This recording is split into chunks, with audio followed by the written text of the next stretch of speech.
Long before Russia had a name, the land was a vast expanse of deep forests and wide rivers. This was the home of the East Slavic tribes. They lived here in the 6th century, spread across the plains of what is now Ukraine, Belarus, and Western Russia. Their world was shaped by nature. Thick woods full of bears and wolves provided them with furs and food. Mighty rivers like the Dnieper and the Volga were their highways, connecting their small villages to the wider world. Life was hard, but it was also simple. The people knew the seasons intimately, from the deep snows of winter to the short, warm summers. They were a part of the land, and the land was a part of them. Their survival depended on their close connection to the world around them. The East Slavs were farmers at heart. They cleared small patches of the forest to plant crops like wheat, barley, and millet. They used simple tools, often made from wood, to work the soil. A good harvest meant survival through the long, cold winter. When the soil in one area became tired, they would move to a new clearing, letting the old one recover. Alongside farming, hunting was essential. Men would venture into the dense forest to hunt for deer, boar, and smaller animals, bringing back meat to feed their families. Fishing in the numerous rivers and lakes provided another vital source of food. Their diet was simple but nourishing, consisting of bread, porridge, fish, and whatever game they could catch. This constant effort to find food dominated their daily lives. Life was lived in small communities. Their villages were often built along riverbanks, making it easy to get water and to travel. The houses were simple structures, sometimes dug partially into the ground for warmth. These sunken-floor huts, called zemlyankas, were made of wood and earth, with a central hearth for cooking and heating. Families were large, and multiple generations often lived together under one roof. There was no single king or ruler for all the tribes. Instead, each village or small group of villages made its own decisions. When important matters arose, like a threat from another tribe, the elders would gather in a council called a vesh. Here, the free men of the community would discuss the problem and decide together what to do. Trade was the thread that connected these isolated communities to the rest of the world. The Slavs had valuable goods to offer.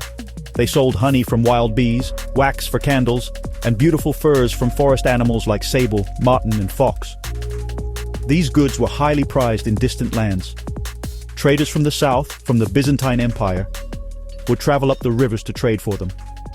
But the most important traders were the Varangians, fierce warriors and skilled sailors from Scandinavia, also known as Vikings. They sailed down the great rivers, bringing goods like swords, jewelry, and wine. This mix of cultures, this exchange of goods and ideas along the river routes, began to slowly change the world of the East Slavs. The Varangians were not just traders, they were also warriors. Their longships, with their fearsome dragon heads carved on the prow, became a common sight on the rivers of the East Slavs. At first, they came to trade, but soon they saw an opportunity for more. The Slavic tribes often fought among themselves. A tribe might raid another for resources or territory. There was no central authority to keep the peace. This constant conflict made life unstable and dangerous for everyone. The Varangians, with their military skill and organization, began to demand tribute from the Slavic and Finnic tribes they encountered. They would collect furs, honey, and other goods as a form of tax, a payment for protection that often felt more like a threat. This situation could not last forever. According to the ancient Russian primary chronicle, the Slavic and Finnic tribes grew tired of the fighting and the tribute. In the year 862, they decided they had had enough chaos.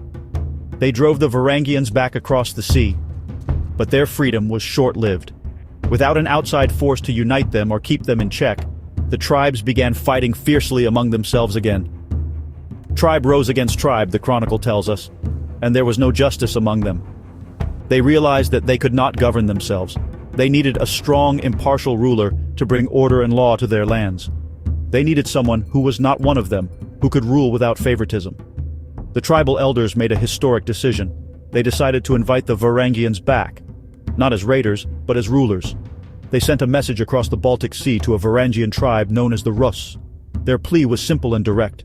"Our land is great and rich," the message said, "but there is no order in it. Come to rule and reign over us." This was a remarkable moment. It was an admission that they needed outside help to build a stable society. They were willingly trading some of their independence for the promise of peace and security. It was a gamble, but one they felt they had to take to end the endless cycle of violence that plagued their people.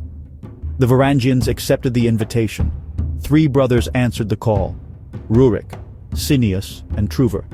They were leaders of the Rus's people, and it is from their tribe that the land would eventually take its name, Russia. Rurik was the eldest and the leader of the group. He and his brothers, along with their powerful retinues of warriors, crossed the sea and settled among the Slavic tribes. Rurik established himself in the northern city of Novgorod. His brother Cineas went to Beluzero, and Truvor to Izborsk. This arrival marked the beginning of a new era. The Varangians were no longer just traders or raiders. They were now the ruling class, tasked with the immense challenge of forging a unified state from a collection of warring tribes.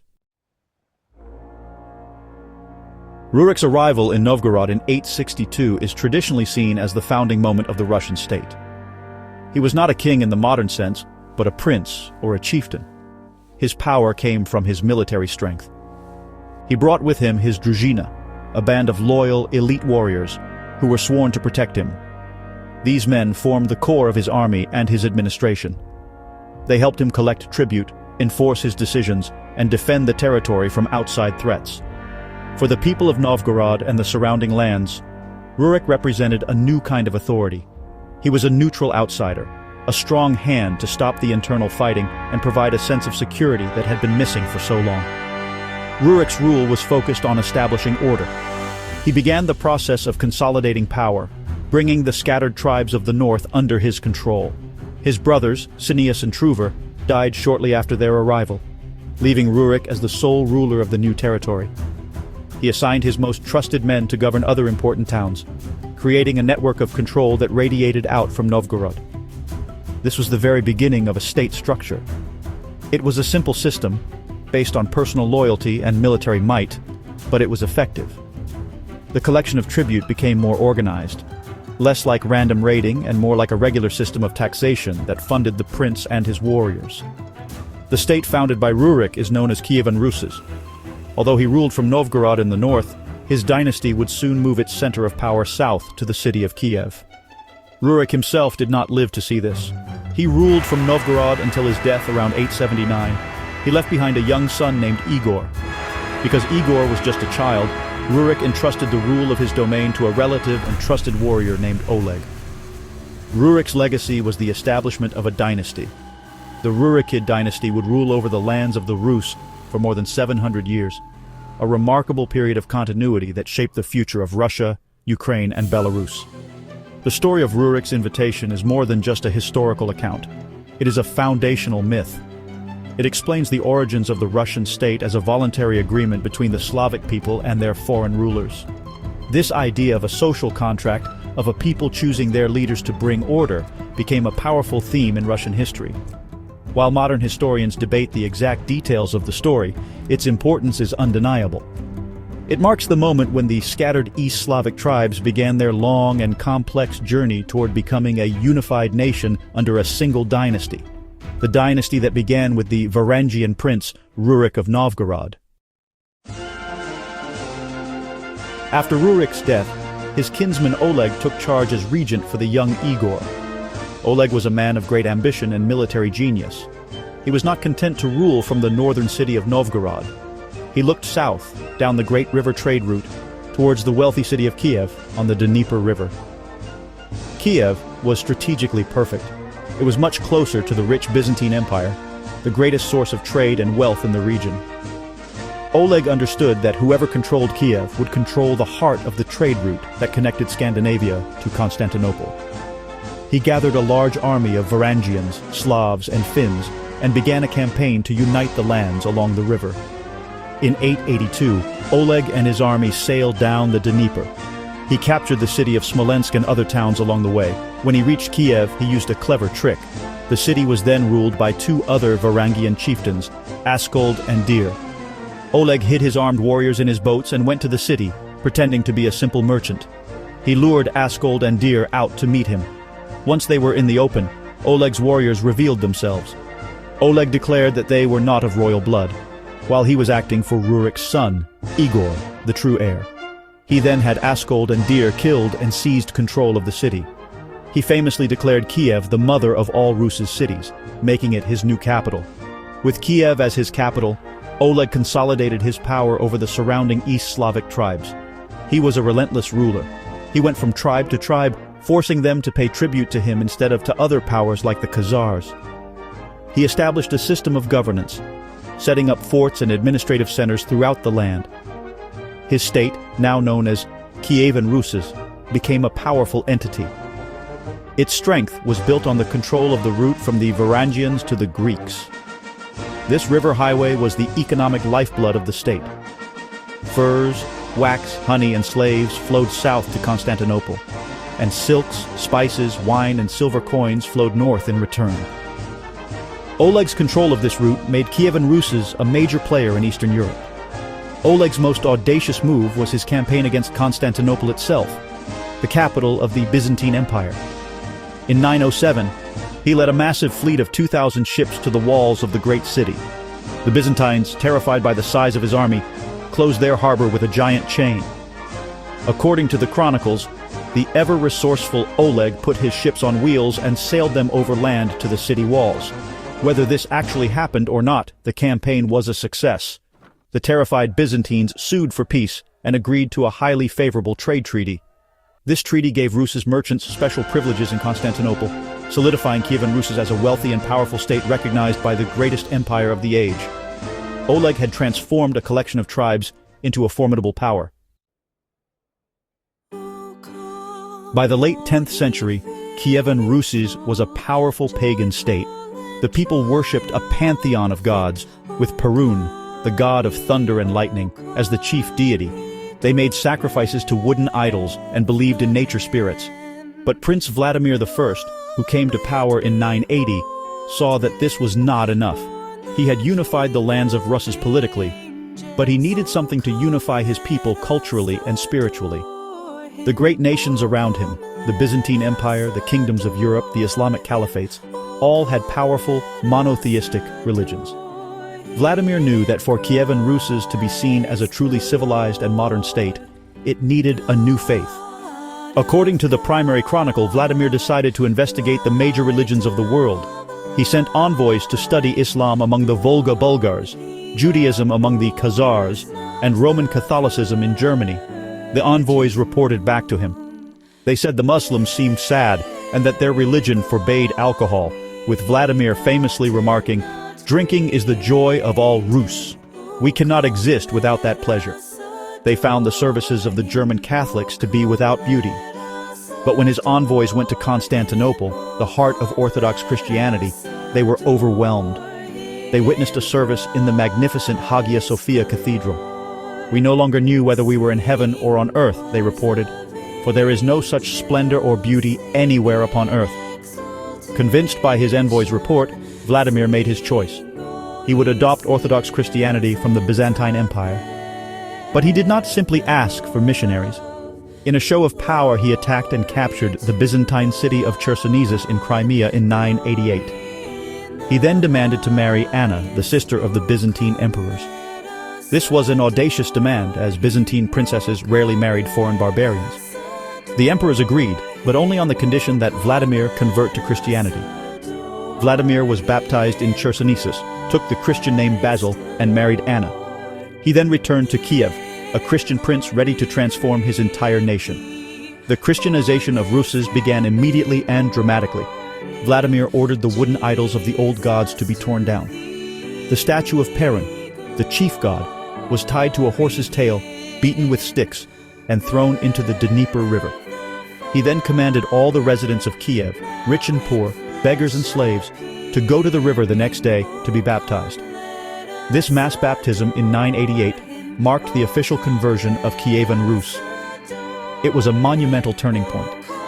Adopting Christianity connected Rus' to the rich cultural and spiritual heritage of Byzantium. It brought a written language, Cyrillic, new laws, art, architecture, and a new way of understanding the world. The church became a powerful institution, unifying the people and strengthening the authority of the prince. The reign of Vladimir's son, Yaroslav the Wise, from 1019 to 1054, is remembered as the golden age of Kievan Rus'. After a period of brutal fighting with his brothers for the throne, Yaroslav emerged as the undisputed ruler. He was not just a warrior, he was a statesman, a lawmaker, and a great builder. Under his rule, Kievan Rus' reached the peak of its power, prestige, and cultural development. He expanded the state's borders and secured them against nomadic raiders. But his greatest achievements were not on the battlefield. They were in the cities, the churches, and the law codes he created. Yaroslav transformed Kiev from a fortified trading post into a magnificent European capital. Yaroslav's Kiev was a city meant to rival Constantinople itself. He embarked on a massive building program. He constructed a new, formidable set of fortifications, including the famous Golden Gate, a grand and imposing entrance to the city. At the heart of his new Kiev, he built the magnificent St. Sophia Cathedral. Its name and design were inspired by the great Hagia Sophia in Constantinople. The cathedral was filled with stunning mosaics and frescoes, showcasing the skill of Byzantine and local artists. It served as the main church of the land and a symbol of the piety and power of the Rus' state. Under Yaroslav, Kiev became a bustling cosmopolitan city with hundreds of churches and busy markets filled with goods from across the known world. Yaroslav was a passionate advocate for learning and literacy. The adoption of Christianity had brought with it a written language, and Yaroslav made sure it was put to good use. He established schools and monasteries where books were painstakingly copied and translated from Greek into Old Church Slavonic. He personally collected and read books, creating the first great library in Kievan Rus'. This flourishing of literacy was not just for the clergy. It helped create an educated class of people who could help administer the growing state. The culture of Kievan Rus' blossomed, blending its Slavic and Varangian roots with the powerful influence of Byzantine art, religion, and thought. Beyond culture, Yaroslav's most enduring legacy was in law. He created the first written legal code of the East Slavs, known as the Ruskaya Pravda, or the Justice of Rus. This was a major step forward. It replaced old traditions of blood feuds and personal revenge with a system of fines and state-administered justice. The laws dealt with everything from murder and theft to disputes over property and inheritance. While the punishments could be harsh, the Ruskaya Pravda represented a move towards a more stable and orderly society. By the end of his reign, Yaroslav the Wise had forged a sophisticated and powerful civilization that was respected throughout Europe. His daughters were married to the kings of France, Hungary, and Norway, a testament to the international standing of Kievan Rus. Life for the average person in the era of Kievan Rus' was tied to the land and the seasons. Most people were free peasants, living in small villages and farming communal lands. Their world was small, centered on their family, their village, and the local church. They wore simple clothes made of linen and wool. Men wore trousers and long shirts, often held by a belt, while women wore long dresses. In the harsh winters, they added cloaks made of sheepskin or fur for warmth. Their food was hearty and simple.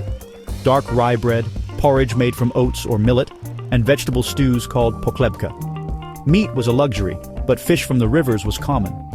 Life was a cycle of hard work, from planting in the spring to harvesting in the fall, with religious festivals providing moments of celebration and community. The Ruskaya Pravda, the law code started by Yaroslav the Wise, gives us a fascinating window into this society and its values. It shows a world where social status was very important. The fines for injuring or killing a person varied dramatically depending on their rank. Harming one of the prince's elite warriors or officials resulted in a very high fine. Harming a free merchant or artisan was less, and harming a peasant was less still. The laws protected private property, with strict penalties for theft of horses, boats, or beehives, all vital to the economy. The code tried to limit violence by replacing the eye for an eye philosophy of the blood feud. If a man was killed, his family was now expected to accept a large payment, a vira, from the killer's family instead of seeking revenge. The cities, especially Kiev and Novgorod, were the vibrant centers of culture and commerce. They were very different from the quiet rural villages. City dwellers were artisans, merchants, soldiers, and clergy. Craftsmen skilled in metalworking, pottery, and jewelry making had workshops in bustling city quarters. Markets were noisy and crowded, filled with merchants selling furs from the north, silk from Byzantium, amber from the Baltic, and silver from the Arab world. The cities were also the centers of the new Christian faith.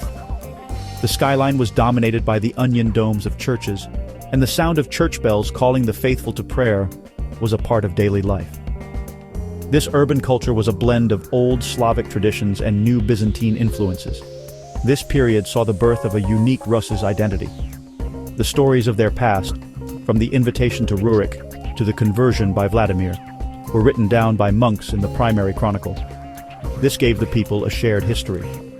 Epic poems, called Bylini, told tales of heroic warriors, or bogatirs, who defended the land from its enemies.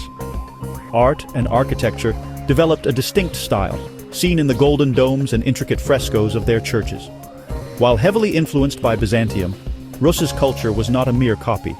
It was a creative synthesis, a new civilization born from the meeting of Scandinavian warriors, Slavic farmers, and Greek missionaries on the Great Plains of Eastern Europe.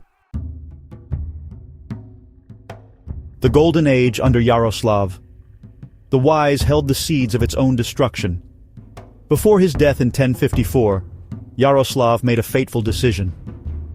He wanted to avoid the bloody conflicts that had marked his own rise to power, so he devised a complex system of succession. He divided the realm of Kievan Rus' among his 5 sons. The eldest son was given the grand prize, the throne of Kiev, and the title of Grand Prince. The other sons were given lesser cities to rule. The idea was that when the Grand Prince died, the next brother in line would move up to Kiev, and everyone else would move to a more important city.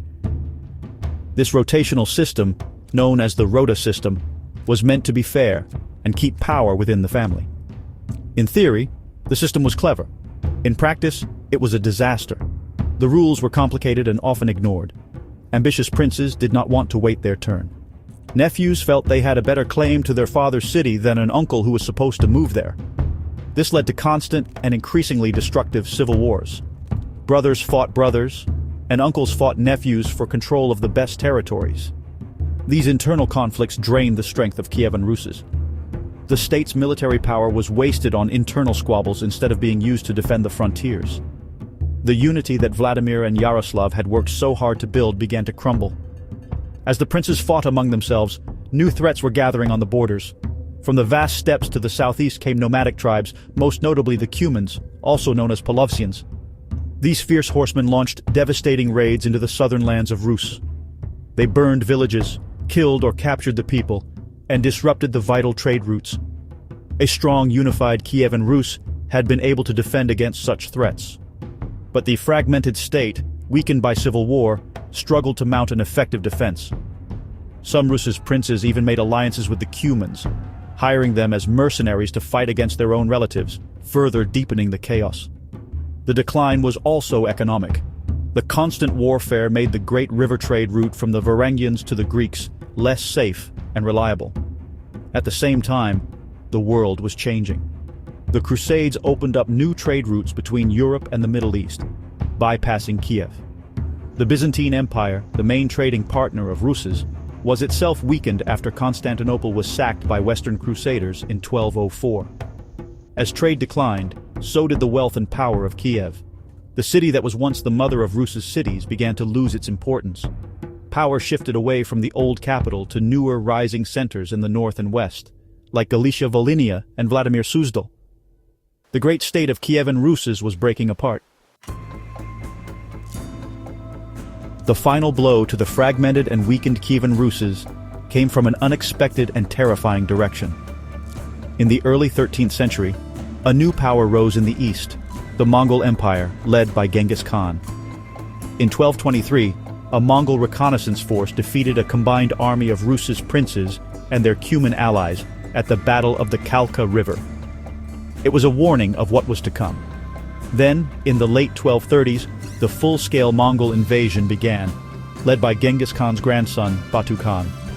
The Mongols were unlike any enemy the Rus had faced before. They were a highly disciplined, technologically advanced, and utterly ruthless military machine. The divided Rus' princes were unable to unite against this overwhelming threat. One by one, the cities of Rus' fell. In 1240, after a devastating siege, the Mongols captured and destroyed the great city of Kiev. A papal envoy who passed through the city a few years later reported that it was almost completely deserted, with human skulls and bones littering the fields. The destruction was catastrophic. The Mongol conquest marked the definitive end of the Kievan Rus' era. For the next 240 years, the Rus' principalities would be vassals of the Mongol Golden Horde. They were forced to pay heavy tribute, and the princes had to travel to the Mongol capital of Sarai to receive permission to rule. The southern heartland around Kiev was devastated and depopulated, never to regain its former glory. Despite its violent end, the legacy of Kievan Rus' was profound and long-lasting. It was the cradle of three modern nations: Russia, Ukraine, and Belarus. It gave these peoples a shared origin story, a common religion in Orthodox Christianity, and a foundational, legal, and literary culture. The Cyrillic alphabet, the onion-domed churches, and the epic tales of its heroes all have their roots in this first East Slavic state. The Rurikid dynasty, which began with the legendary invitation to a Varangian prince, continued to rule in the north, setting the stage for the eventual rise of a new center of power. The fall of Kiev shifted the center of the Rus' world. The southwestern principalities, like Galicia-Volhynia, were eventually absorbed by Lithuania and Poland, developing their own distinct path. In the northeast, in the forests between the Volga and Oka rivers, a new power began to emerge from under the shadow of the Mongols. The Principality of Moscow, once a minor outpost, slowly and patiently began to gather the Rus lands. The leaders of Moscow saw themselves as the true heirs to the legacy of Kiev. They would carry forward the traditions of the Orthodox faith and the Rurikid dynasty, eventually throwing off Mongol rule and building a new, powerful state that would one day be called Russia. The golden age of Kiev was over, but its spirit lived on.